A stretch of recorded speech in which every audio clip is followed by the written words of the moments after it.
Paper leak हो रहा है, वो लीक इस प्रदेश में नहीं होने चाहिए। बहुत सारे बच्चे ओवर एज हो रहे हैं, बहुत सारे बच्चों का भविष्य अधर में है। ये शर्म है सरकार के ऊपर, उन्हें शर्म आनी चाहिए जो इस तरीके के निर्णय ले रहे हैं और बच्चों के साथ इस तरीके से जो कर रहे हैं ना, ऐसे नेताओं को गद्दी छोड़ देनी चाहिए। कि हमें हमारा हक मिलना चाहिए, ये पेपर रद्द होके दोबारा होना चाहिए और सीबीआई जांच जल्द से जल्द शुरू होनी चाहिए। उत्तराखंड में इन दिनों यूकेएसएससी का मामला गरमाया हुआ है। लगातार जो है विपक्ष जो है सरकार पे जो है आरोप लगा रहा है और वो कहीं ना कहीं जो छात्र भी जो है सड़कों पर जो है आंदोलन के उतरे हैं। और इस वक्त हम मौजूद हैं काशीपुर के एसडीएम कोर्ट कार्यालय पे, जहाँ पर जो हैं जो छात्र हैं जो प्रतियोगी परीक्षा में जो है भाग ले रही हैं, उनके द्वारा जो है एक आंदोलन यहाँ पे किया जा रहा है। सैकड़ों की संख्या में यहाँ पे जो है छात्र उपस्थित हुए हैं और लगातार जो है पेपर लीक का जो मामला जो है गरमाया हुआ है लगातार हमारे उत्तराखंड की सियासत में। हमारे उसको लेकर जो है आज छात्र जो है एसडीएम कोर्ट में पहुंचे हुए हैं, अपनी मांगों को लेकर एसडीएम साहब से मिले हैं। पेपर लीक जो एक बहुत बड़ा मुद्दा जो है उत्तराखंड में बन चुका है और उसकी जो चिंगारी है वो भी अब काशीपुर पहुंच चुकी है और लगातार जो है छात्र अपना यहाँ पे प्रदर्शन कर रहे हैं। यहाँ पे काशीपुर शहर के गणमान्य लोग मौजूद हैं, छात्रों के साथ अभी एसडीएम साहब से वार्ता कर रहे हैं। वहीं एक तरफ मुख्यमंत्री पुष्कर सिंह धामी जो है दोषियों पर सख्त कार्रवाई की बात कर रहे हैं, लेकिन जो विपक्ष है और जो छात्र हैं वो जो है सरकार को जो है उनकी नाकामी के ऊपर जो है इस वक्त घेर रहे हैं। परसों से एक बात के ऊपर केवल हमारी लड़ाई जो चल रही है, ये बच्चे बेचारे बहुत परेशान हैं और ये कोई राजनीतिक मुद्दा नहीं है, ना ये कांग्रेस का, ना बीजेपी का, ना किसी भी राजनीतिक पार्टी का मुद्दा नहीं है। हमारे बच्चे हैं और हमारे कल का उत्तराखंड का और हमारे देश का भविष्य है। लड़ाई केवल इतनी चल रही है कि जिस प्रकार से पेपर में धांधली हो रही है, पेपर लीक हो रहा है, वो लीक इस प्रदेश में नहीं होने चाहिए। बहुत सारे बच्चे ओवर एज हो रहे हैं, बहुत सारे बच्चों का भविष्य अधर में है।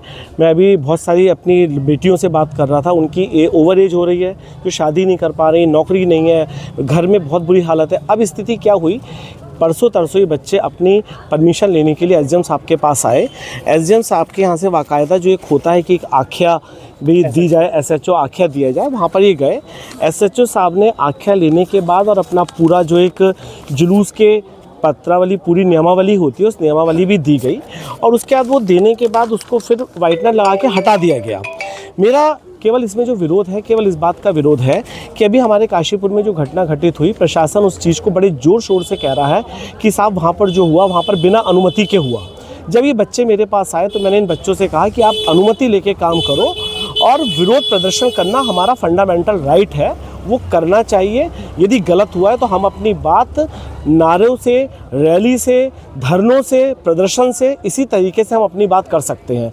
लेकिन इन बच्चों को परमिशन नहीं मिली। एक तरफ आप कहते हैं प्रशासन, एक तरफ ये कहता है कि साहब बिना परमिशन के हुआ तब शहर में दंगे हुए। दूसरी तरफ ये लोग परमिशन मांगने जाते हैं तो परमिशन मिलती नहीं है। इसका मतलब ये हुआ कि इस प्रदेश में केवल लिखित में इमरजेंसी घोषित नहीं हुई है, अघोषित इमरजेंसी प्रदेश में है। प्रदेश में सत्ता के खिलाफ कोई भी व्यक्ति अपनी बात नहीं बोल सकता, कोई विरोध प्रदर्शन नहीं कर सकता। हमारा घर लुट जाए, हमारा भविष्य लुट जाए, हमारे बच्चे बर्बाद हो जाएं, लेकिन हम अपनी आवाज़ नहीं उठा सकते। इससे बड़ी दुख की घड़ी नहीं हो सकती कि हम अपनी बात नहीं उठा सकते, अपनी बात नहीं कह सकते। ये बोलने के अधिकार का पूरी तरीके से हनन है।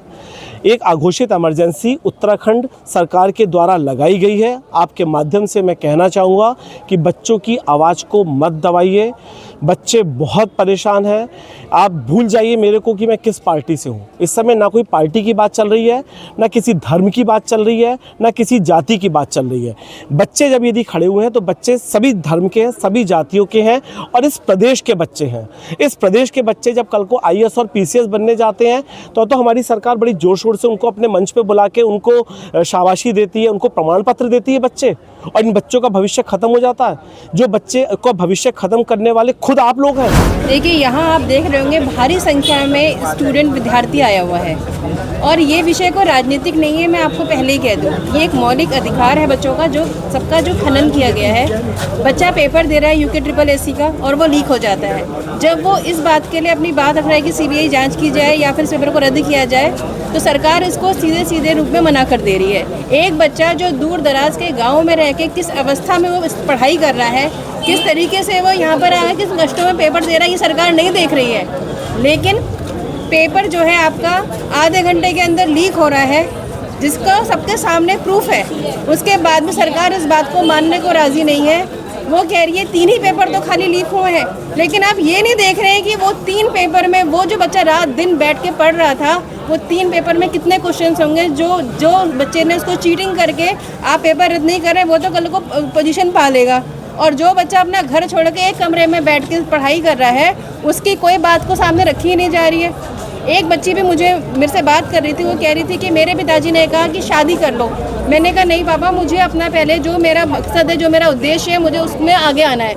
और आज उसके पिताजी इस दुनिया में नहीं रहे और ये पेपर लीक का मामला सामने आता है। उस बच्ची के दिल में क्या बीत रही होगी, सरकार उस किसी को नहीं देख रही है। यहाँ पर कोई राजनीति नहीं है। मैं भी एक बच्चे की माँ हूँ, मैं भी अपने बच्चे का भविष्य देख रही हूँ। अगर इस तरीके से सरकार काम करेगी तो हमारा बच्चा, तो इसका मतलब ये है कि आप 15 लाख दीजिए, पेपर लीजिए, बच्चा पास हो। जिसके पास नहीं है वो बस झोला चिमटा लेके घूम रहा है। फिर आप बोलते हैं कि यहाँ पर आतंकवाद है, यहाँ पर भ्रष्टाचार है। भ्रष्टाचार सबसे पहले आप फैला रहे हैं और आप बच्चों को यही सिखा रहे हैं। कल को यही बच्चे जो पढ़ रहे हैं क्या सीखेंगे, उनको आप क्या शिक्षा देंगे। ये शर्म है सरकार के ऊपर, उन्हें शर्म आनी चाहिए जो इस तरीके के निर्णय ले रहे हैं और बच्चों के साथ इस तरीके से जो कर रहे हैं ना, ये बहुत ही शर्म की बात है। और मैं आज अपने बच्चों के साथ खड़ी हूँ। मैं हूँ चाहे किसी भी पार्टी की, वो एक मायने नहीं रखता, लेकिन मैं एक माँ हूँ, एक बेटी की माँ हूँ। मैं भी अपने बच्चे का भविष्य देख रही हूँ। अगर इस तरीके से बच्चों का जो मौलिक अधिकार का हनन कर रहे हैं तो ये बहुत शर्म की बात है। ऐसे नेताओं को गद्दी छोड़ देनी चाहिए सबसे पहले। ख्याल से कि हम लोग सब मिल के बस एक ही गुहार लगाते हैं कि हमें हमारा हक मिलना चाहिए, ये पेपर रद्द होके दोबारा होना चाहिए और सीबीआई जांच जल्द से जल्द शुरू होनी चाहिए। क्योंकि हम अपनी इतने सालों से बच्चे मेहनत कर रहे हैं, हमारी अपनी लगन लगा के, हमारे पेरेंट्स की पूरी मेहनत है, हमारी मेहनत है। हम यहाँ पे इतने घंटों तक अपनी लाइब्रेरी में बैठ के कुछ बच्चे लाइब्रेरी में बैठ के बच्चे तैयारी कर रहे हैं, कुछ कोचिंग कर रहे हैं। उन बच्चों की मेहनत कहाँ जाएगी? हर बच्चे के पास पैसा नहीं है, हर बच्चा यहाँ पे अमीर नहीं है। बच्चा यहाँ मेहनत कर रहा है, अपनी लगन लगा रहा है, कहाँ जाएगा? शिक्षित तो ऐसे ही रह जाएंगे, जो अयोग्य है वो आगे जा रहे हैं और शिक्षित बच्चे ऐसे रह जाएंगे। कैसे हमारा देश कैसे बढ़ेगा? अगर इसी तरह की धोखेबाजी धांधली चलती रहेगी हमारे देश में तो कैसे बढ़ेगा? और उत्तराखंड जैसा इतना अच्छा राज्य है, उसमें ऐसा नहीं होना चाहिए। मेरे तरफ से ये मानती हूँ और हम सबकी तरफ से मैं चाहती हूँ कि हम इस चीज़ को आगे बढ़ाएं, हम अपनी गुहार आगे तक पहुँचाएं, सीएम साहब तक पहुँचाएं कि हमारा पेपर रद्द हो, दोबारा हो और हम अपनी लगन के साथ इस एग्ज़ाम को दोबारा दें और सीबीआई जांच जल्द से जल्द शुरू की जाए। सर, मैं युवाओं की तरफ से ये कहना चाहती हूँ कि हमारा पेपर लीक हो गया है वीडियो वीपीडीओ का। ऐसा कब तक चलेगा? पेपर के आधे घंटे बाद, शुरू होने के आधे घंटे के बाद ही हमें सूचित किया गया है, सूचना मिली है कि हमारा पेपर लीक हो गया है और पता चला है कि 15-15 लाख रुपए में पेपर बेच दिया गया है। ये बताइए सर, अगर ऐसा ही चलता रहा तो हमारी मेहनत का फल हमें कब मिलेगा? जिन लोगों के पास पैसा है, ऐसे लोग पेपर लेकर के चले जाएंगे, ऐसे लोग नौकरियां लेकर के चले जाएंगे जो कि अयोग्य होंगे। और जो लोग अयोग्य नहीं हैं उन्हें इस तरह की नौकरी मिल जाएंगी तो वो आगे चल के हमारे प्रशासन के साथ, हमारे देश के साथ आगे क्या करेंगे?